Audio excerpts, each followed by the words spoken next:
Ladies and gentlemen, dear friends, good morning. It's honestly a great pleasure for me to have this privilege of addressing this forum of curators for the second time. In fact, when my friend Dr. Zhao Feng suggested that I take floor this morning, to be honest, I'm not an expert like you in the field of the museums, but I thought that probably it would be a good opportunity to present you very briefly two of UNESCO's activities on the Silk Roads that are in relation with your field of activity, in the sake of seeing how we can reinforce the collaboration between UNESCO and your respective institutions around the Silk Roads. If you remember in my speech yesterday, I discussed about the Silk Roads online platform that UNESCO launched in 2013.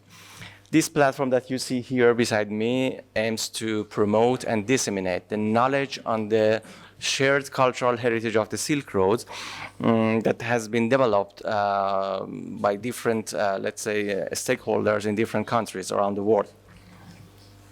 To this end, we have already identified in this platform different themes that we try to present the cultural heritage of the Silk Road under these major themes. As you may see, festivals, museums, documentary heritage, cultural heritage, so on and on.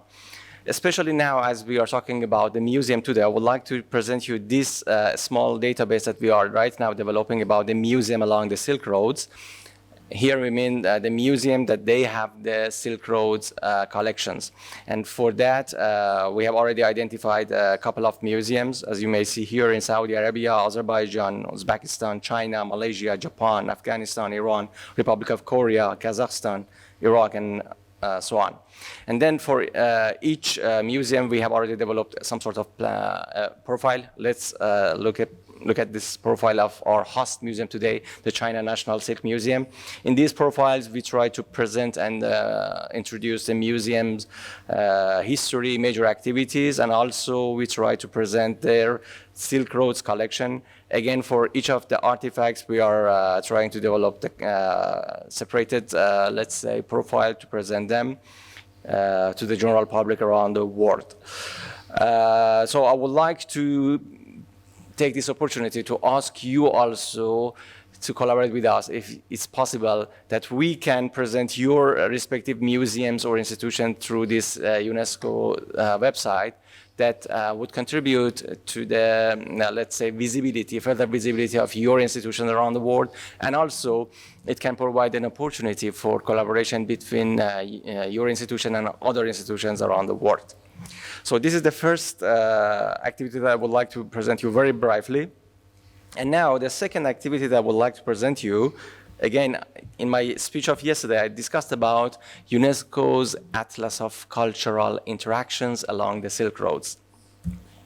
This Atlas project aims, first of all, to provide the key information highlighting the mutual influences of cultures along the Silk Roads. Also, the Atlas aims to provide concrete illustration of the historical, geographical imprints of the Silk Roads, as well as the various pathways. And it will target the general public around the world. So far, for this Atlas project, we have identified 6 major themes, as you may see here: science and technology, traditional know-how and craftsmanship, religion and spirituality, art and music, language and literature, and finally, traditional sports and game.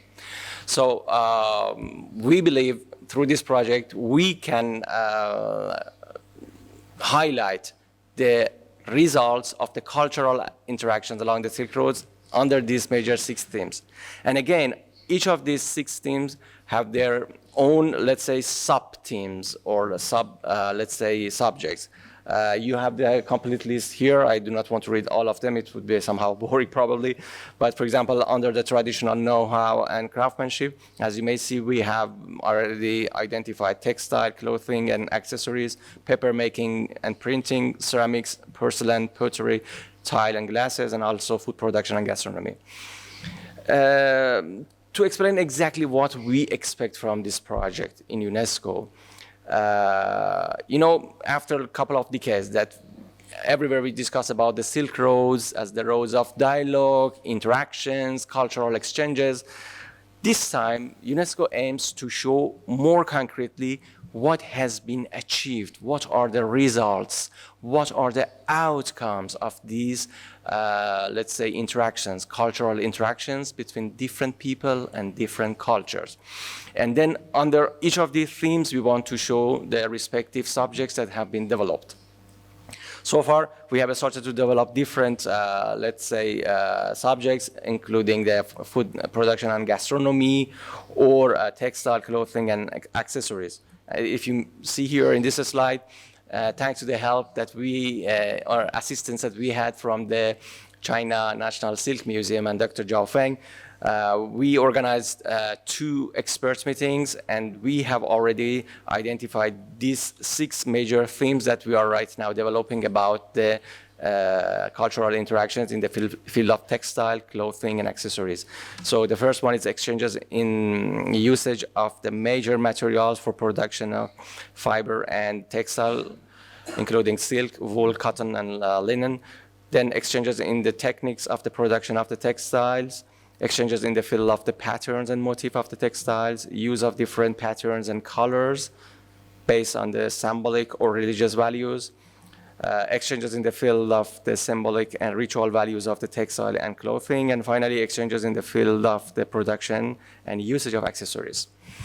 Here is a very brief presentation of this Atlas project. But considering your respective expertise and field of, let's say, activity, UNESCO welcome your eventual proposal or suggestion to complete this Atlas project. I would like to add that this interactive Atlas of cultural interactions along the Silk Road is an open-ended project. It's not a, let's say, a hard copy edition that in one shot we print it out and we say that it's finished. No, it is an online and open-ended project, and UNESCO welcomes any suggestion, any proposal that can complete this project in a comprehensive way. I remain at your disposal today and tomorrow if you have any suggestion or even if you have any questions, and looking forward to receive your proposals in this respect. Dear friends, thank you for your attention.